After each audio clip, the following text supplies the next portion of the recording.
دو خوبصورت اشعار پیش خدمت ہیں کہ میں آپ کی نظر کر رہا ہوں، اس امید کے ساتھ کہ آپ کو یہ پسند آئیں گے۔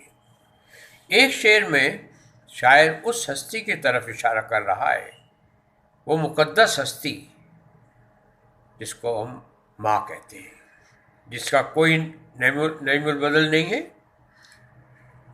دنیا میں سارے رشتے مل جاتے ہیں، جڑ جاتے ہیں،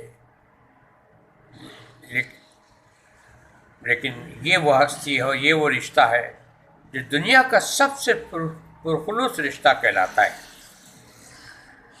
میں چاہوں گا اور دعا کروں گا کہ آپ سب کی والدائیں جو حیات ہیں، اللہ تعالیٰ ان کو صحت مند رکھے، اور جو اب اس دنیا سے چلی گئی ہے، اللہ تعالیٰ ان کو جنت الفردوس میں جگہ دے۔ شاعر کہتا ہے کہ مدتوں بعد میسر ہوا ماں کا آنچل، مدتوں بعد میسر ہوا ماں کا آنچل، مدتوں بعد ہمیں نیند سہانی آئی۔ کیا خوبصورت بات کی ہے کہ خوش قسمت ہیں وہ لوگ جن کی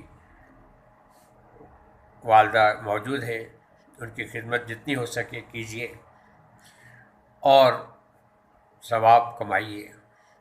That will take you close to the Almighty Allah۔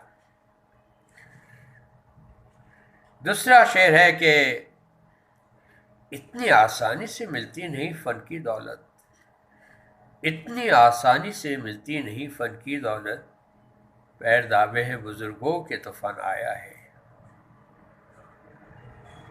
یہ بھی بات اپنی جگہ بالکل اٹ از اے فیکٹ کہ ہم ان لوگوں کی صحبتوں میں بیٹھے جن لوگوں کے پاس وسیع تجربہ ہے، اور اس تجربے کی روشنی میں وہ ہمیں گائیڈ کرتے ہیں how a life should be spent, اور بہت ساری چیزیں ہم ان سے سیکھ پائیں گے۔ میں چاہوں گا کہ آپ میرے اس چینل کو اگر ہو سکے تو لائک کریں، شیئر کریں، کامنٹس کریں اور سبسکرائب کریں۔ اجازت چاہتا ہوں۔